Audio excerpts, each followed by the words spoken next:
जिस प्रकार मस्जिद में मुसलमान कमेटी में होता है, चर्च में क्रिश्चियन होता है, हिंदू के मंदिर में हिंदू होती है, हमारे बौद्ध बिहार में भी बुद्धिस्ट हो, यह हमारी मांग है। सरकार के कोई यहाँ पर बैठा हुआ है, फिर से अनुरोध है, हम किसी जाति के खिलाफ में नहीं है, किसी धर्म के खिलाफ में नहीं है, हम अपने हक अधिकार मांग रहे हैं। अभी तक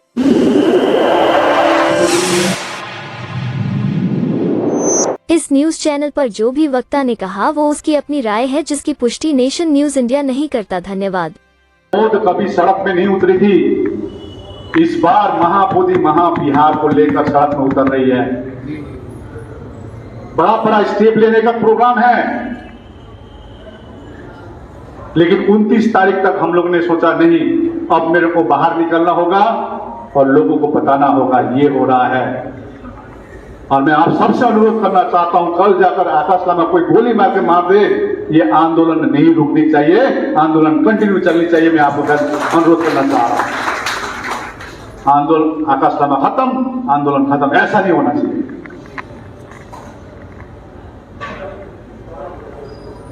अभी देश भर में आंदोलन चालू हो गई है। इसके करने का मेन मकसद क्या है? सरकार को बताएं, आप जितना हमको तोड़ना चाहेंगे उतना हम लोग जुटेंगे। इस बार अंबेडकरवादी हो या हिमालयन बुद्धिस्ट हो या तो आपका थेरावाद हो या वज्रयान हो, जो भी हो, हम लोग महाबोधि महाविहार मुक्त करके रहेंगे, ये हम लोग ने संकल्प लिया है। इसके बाद बुद्ध विहार के general secretary RL Anand ji ने भी हमसे बात करते हुए कार्यक्रम और बुद्ध विहार को लेकर के अपने विचार को इस तरह से साझा किए। मैं RL Anand, Siddharth social culture association Noida. आज का जो हमारे सिद्धार्थ बुद्ध विहार में जो कार्यक्रम रखा गया था, महाबोधि महाविहार बोध गया में जो बेटी एक्ट जो लगा रखा है, उसको निरस्त करने के लिए यहाँ जनसभा की गई थी, जो कि उस आंदोलन को भलते लामा जी जो चला रहे हैं, उनकी अध्यक्षता में यहाँ वो जनसभा की गई। उसमें यह है कि हम जगह जगह पे यहाँ हर बुद्ध विहार में धरना प्रदर्शन करें और जो प्रशासन को हम सूचित भी करें कि हम इस धरने पर बैठे हैं, हमारी मांगों को पूरा की जाए। रामलाल जी, जिस तरीके से ये आकाश लामा जी पर आरोप लगाए जा रहे हैं और उन्होंने अपने आरोपों का खंडन करते हुए 1 घंटे सवा घंटे बोले, क्या लगता है आपको उनकी सच्चाई कितनी है? देखो, मैं तो ये चाहता हूँ कि कोई भी जो हमारे धर्म के लिए लड़ रहा है वो बहुत बड़ी बात है। अब वो अच्छाई बुराई तो हर आदमी में होती है, उसको कोई झुठला नहीं सकता, क्योंकि जो आदमी लंबे समय तक काम करता है उसके पास आरोप भी लगते हैं, प्रत्यारोप भी लगते हैं। अब मैं तो ये चाहता हूँ कि ईमानदारी सबसे अच्छी बड़ी नीति है। अगर ईमानदारी से काम करेंगे तो जीत हमारी निश्चित है। क्या अपील करना चाहते हैं? हम ये करें कि ये जितना से ज़्यादा लोग इसमें जुड़ें, अब इस जो कारवां को आगे तक ले जाएं। जब तक हम इसको साथ नहीं जुड़ेंगे धन से, मन से, तन से, जब तक ये मतलब कारवां आगे तक नहीं पहुंच पाएगा। नोएडा के सिद्धार्थ विहार बौद्ध विहार में चले इस कार्यक्रम में दिन भर लोगों का तांता लगा रहा और लोगों ने कार्यक्रम को बड़े ही उत्साह के साथ, बड़े उत्सुकता के साथ पूर्ण किया और भारी संख्या में लोग अंत तक मौजूद रहे। कार्यक्रम के अंत में हमने सिद्धार्थ विहार के बुद्ध विहार के जो कोषाध्यक्ष हैं श्री आर के प्रधान जी से तो मुझे लगता है कि नेक्स्ट 1 साल के अंदर हम इसको अचीव कर सकते हैं। जो आंदोलन हमारा चल रहा है, जो वर्ल्ड व्यापी जो हमारा प्रचार है, अभी जो प्रचार जो देश में हर जगह पहुंच गया है, मीडिया के थ्रू और जो हमारे लोकल पंचायत वहाँ भी काम चल रहा है और हर गांव में बातचीत चल रही है। अब लोगों को पता लगा BT 49 क्या है, 49 क्या था। अच्छा, अब लोग गांव में भी धरना देने लगे, खुद के गांव से भी। इसका कैसे देखते हैं? गांव में धरना मतलब एक बड़ी जागरूकता है, और ये जागरूकता आई कैसे? सोशल मीडिया से, यूट्यूब से। इतने सारे वो है यूट्यूबर है, हमारा चलता रहता है। जिसकी जैसी इच्छा था वो एक बार क्लिक करते हैं ना, मेरी ये इच्छा, तो इसमें इंटरनेट के थ्रू ये है कि वो हमारी इच्छाओं को पहचान लेता है कि हम यूट्यूब पर क्या देखना चाहते हैं। बुद्ध विहार के बारे में बात करनी तो सारे बुद्ध विहार के बारे में हमारी बात आएगी। तो ये बड़ा सोर्स है जो हम सोचते हैं भाई इसको कैसे पता चल रहा है। यही होता है आर्टिफिशियल इंटेलिजेंस। हमारी बात प्रथम जी, जिस तरीके से ये भारत को धर्मनिरपेक्ष माना गया है और माना जाता है, हाँ तो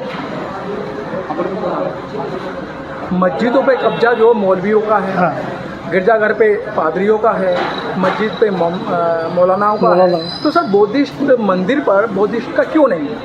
ये बिल्कुल वाजिब सवाल है, सवाल बिल्कुल सही है। और इसी को जैसे अयोध्या बना, अयोध्या में जो ट्रस्ट बनाया 50 लोगों का, 50 लोग में सारे हिंदू ही हैं। तो वो जो उसको जो कब्जा दिया वो दिया आस्था के ऊपर। वो कोई डिसीजन नहीं था, वो कोई फैसला नहीं है, वो न्याय नहीं हुआ, सिर्फ आस्था के ऊपर देके उसको जजमेंट दे दिया। और जो ट्रस्ट बनाया उसमें कोई भी आदमी अदर कास्ट का नहीं है। यहाँ तक कि जो देश के राष्ट्रपति हैं द्रौपदी मुर्मू, उनको भी जो पहले व्यक्ति जैसे कहते हैं उनको भी वहाँ नहीं बुलाया गया। कितनी बड़ी वो हिंद भावना की बात है। तो ये वैसे कहते हैं धर्मनिरपेक्ष, कहाँ धर्मनिरपेक्ष है? जो देश का हमारा पहला व्यक्ति है, राष्ट्रपति होता है, उसको सबसे पहले वहाँ बुलाना चाहिए। ये बड़ी विडम्बना है हमारे देश के अंदर। सर, और लोगों की आस्था है लेकिन बुद्धिस्टों की आस्था पे पानी फेरा जा रहा है, बुद्धिस्ट की आस्था को नहीं पहचाना जा रहा है। वो पहचानने के कारण ये है कि हमारे अंदर जो अभी वो कॉन्फिडेंस नहीं आया है कि हम खुल के बात कर सकें। हम अम्बेडकर की बात तो करते हैं लेकिन बुद्धिस्ट की बात नहीं करते। अम्बेडकर नाम पर क्या होता है कि 14 अप्रैल को और बुद्ध पूर्णिमा को 2 दिन का जोश दिखाई पड़ता है। 2 दिन के बाद अगले 15 दिन के अंदर सब ठंडा हो जाता है। अभी जो देश के लोग हैं महाबोधि बुद्ध विहार को लेकर के आप क्या अपील करेंगे? देखिए, महाबोधि बुद्ध विहार जो है, अभी हम भी 12 मई को गए थे, वहाँ बोध गया गए थे। हमारी बोध विहार की पूरी टीम गई थी, यहाँ से 12 लोग मिल के गए थे। और वहाँ हमने धरना प्रदर्शन डेली भाग लिया उसके अंदर 3 दिन लगातार, सुबह शाम। और वहीं पे हम अपने बुद्ध विहार की तरफ से दान भी देखाए हैं। बढ़िया। हमने 30,000 करीब दान दिया। अब सभी लोगों ने इकट्ठा करके, और 5,000 दिया अपने बुद्ध विहार की तरफ से। तो वही एक बड़ा हमने जो कंट्रीब्यूशन वही किया ऑन द स्पॉट। वो हमने जो आंदोलन चल रहा है बुद्ध विहार के लिए, बुद्ध विहार को बचाने के लिए हमने काम। दिन भर चले इस कार्यक्रम में सिद्धार्थ बुद्ध विहार के अध्यक्ष वीपी सिंह ने भी हमसे बात करते हुए अपने विचार कुछ इस तरह से साझा किए और खुलकर अपने मन की सारी बातें बताई। आइए सुनते हैं। इसका उद्देश्य मेरे जो विचार मन में है, मैंने ये देखा कि हमारा जो अस्तित्व है बौद्धों का, वो महाबोधि महामंदिर से जुड़ा हुआ है। अगर महाबोधि महामंदिर बौद्धों को मिल जाता है तो बाबा साहब का सपना बहुत जल्दी पूरा होगा। क्योंकि बाबा साहब ने जी ने कहा था कि बौद्ध में भारत करना होगा, और बौद्ध में भारत में महाबोधि महामंदिर अगर नहीं मिलता है हमारे बौद्धों को, तो ये हमारे लिए बहुत अड़चन की बात है। क्योंकि भगवान बुद्ध ने जहाँ ज्ञान प्राप्त किया वहाँ असली बौद्धों की ये सब जानते हैं। और वहाँ पे एक तथाकथित कास्ट लिखी है जिसमें ब्राह्मण बोलते हैं लोग। तो उन ब्राह्मणों को, तथाकथित को, ब्राह्मण का शब्द तो कुछ अलग है, खैर ब्राह्मण होता कौन है लोगों को मालूम भी नहीं है। ब्राह्मण कहते हैं, भगवान बुद्ध ने कहा है ब्राह्मण वो है जो जन्म से करुणा हो जिसके अंदर, मानवता हो जिसके अंदर जो काम क्रोध लोभ मोह ये सब खत्म हो, ऐसे आदमी को उन्होंने ब्राह्मण कहा है। तो समता में विश्वास रखता हो, समानता में विश्वास रखता हो। लेकिन ऐसा है क्या इनके अंदर? करेक्टर वो नहीं है। तो हम चाह रहे थे कि अगर हम इससे जुड़ते हैं, लामा जी ने आंदोलन चला रखा है, और लामा जी को हम उनकी फेस रीडिंग से, उनके बोल चाल से, क्योंकि हम भी विपස්සना करके आए हैं, हमें पता है आदमी सामने वाले का कि ये धोखेबाज है या रियल आदमी है। तो हमने तुरंत ही पहचान लिया, हमने विपස්සना किया हुआ है, तो हमने तुरंत पहचाना कि लामा आदमी जैनोन है। और जब लामा जी इस क्षेत्र में लग सकते हैं और हम बौद्धिस्ट हैं, तो हम क्यों नहीं? अगर हमें कोई अच्छा लीडर मिल रहा है तो क्या हम उसका साथ भी नहीं दे सकते? सबसे पहली बात तो किसी को लीडरशिप करनी आती नहीं है, लेकिन एक आदमी बहुत ढंग से कर रहा है, सही मायने में कर रहा है, तो उसकी टांग खींचना हमारा जमीर तो अलाउड नहीं करता। इसी लिहाज से मैंने यहाँ रखा। मैंने कहा अपने जो आसपास के लोग जो दिग्भ्रमित हो रहे हैं, जो दूसरों के कहने में आकर के उल्टी सीधी बातों कर रहे हैं और अपना जो ये हमारा आंदोलन चल रहा है इसको तहस नहस करने के चक्कर में लगे हुए हैं, तो इनको सही जवाब लामा जी दे सकते हैं। और वो कब दे सकते हैं? जब हम उनका प्रोग्राम यहाँ रखवाएं। तो इसलिए हमने अपने बुद्ध विहार में अपनी कार्यकारिणी की मीटिंग करी और हमने लोगों से यही अरदास किया भी देखो मेरा विचार ये है कि क्या हम लामा जी को ला करके और जो बनते साथ में लगे हुए हैं उनको ला करके क्या हम कर सकते हैं क्या उनका प्रोग्राम? तो हाँ, हमारी सारी समिति ने इसमें सहयोग दिया। सहयोग दिया। पहले हम सोच रहे थे कि भी हम चलो कुछ पैसे की हेल्प हम दिया, 30,000 रुपये पहले दे करके आए थे और वहाँ धरने पे बैठ के आए थे बहुत गया में। हाँ, हमारी कार्यकारिणी ने दिए। तो हम सोच रहे थे भी यहाँ कर भी कुछ उनको हेल्प करेंगे फाइनेंशियली, लेकिन हमने फिर ये डिसीजन लिया कि पहले हम इसका प्रचार प्रसार करेंगे। जब देखेंगे कि हाँ फील्ड में कोई खर्चा हो रहा है बिल्कुल दिखाएंगे।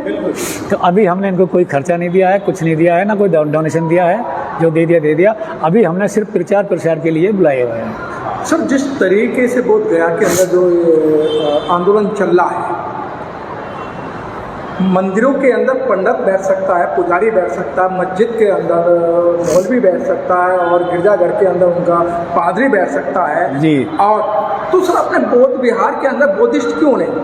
बात इस बात की आती है। हाँ। कि इस देश को कहते हैं धर्मनिरपेक्ष देश है। जी बिल्कुल सही कहा आपने कि ये बिल्कुल इतनी बच्चों वाली बात, जैसे आप कह रहे हैं ना, बच्चा भी जानता है कि यार जब हर चीज़ में वो बैठते हैं तो ये बुद्ध विहारी लोगों ने क्यों छीन रखा है, यहाँ बहुत क्यों नहीं बैठ रहे?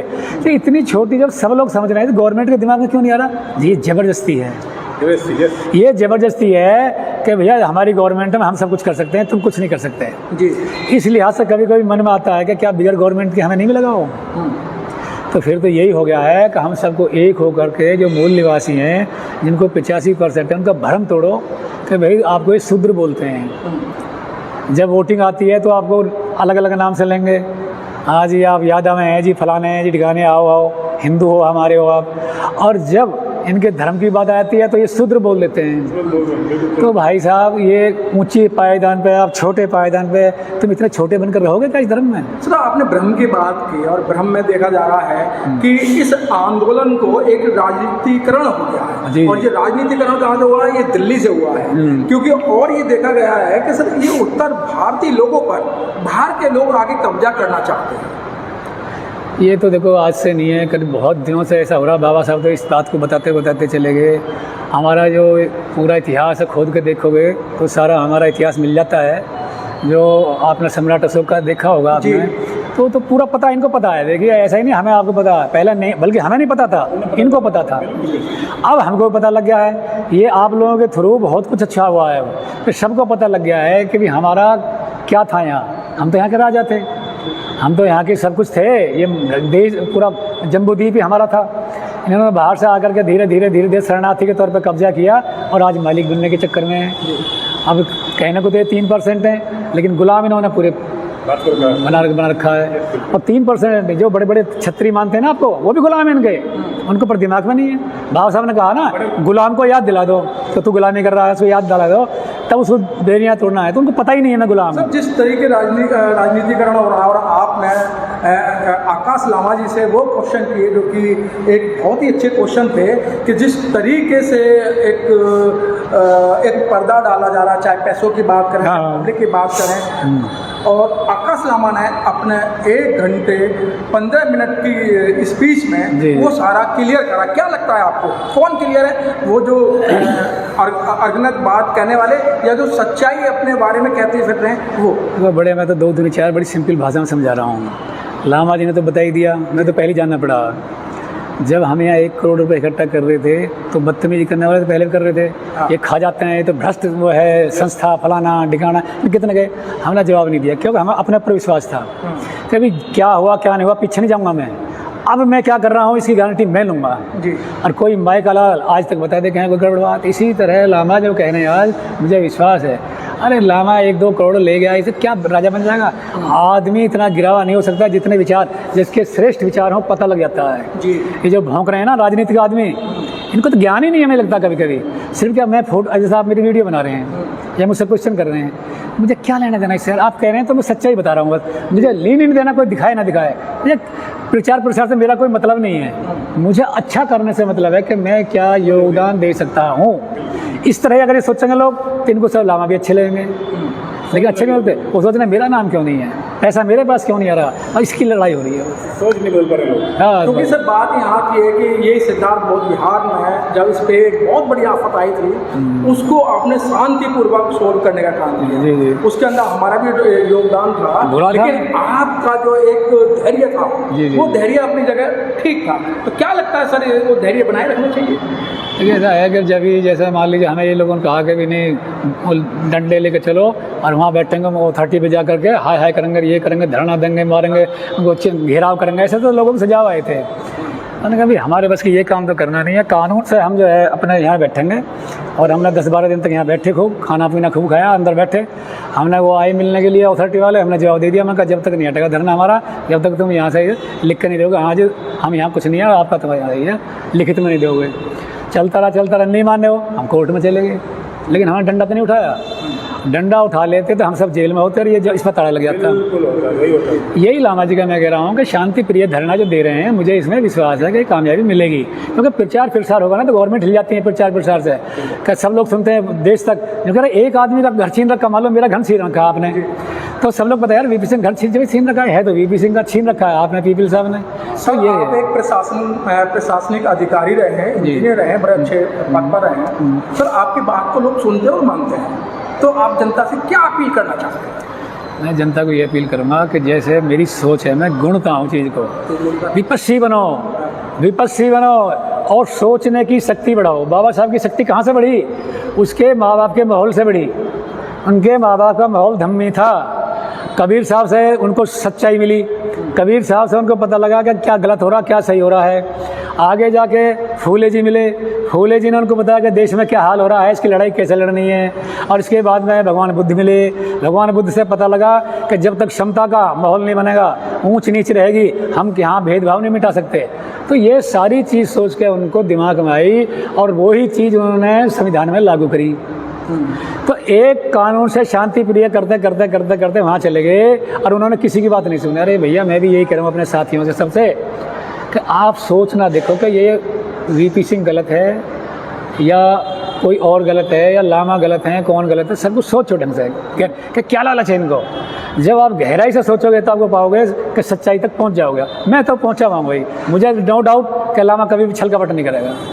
लामा जी बिल्कुल सही लाइन पर चल रहे हैं, इसलिए मैं समर्थन कर रहा हूँ। अगर फिर भी कोई बाई चांस धोखा हुआ तो कोई नहीं, धोखा देने वाले बहुत मिल गए, एक धोखा खा लेंगे, लेकिन मुझे विश्वास है धोखा नहीं होगा। बस ये कहना चाहता हूँ मैं, ऐसी सोचिए।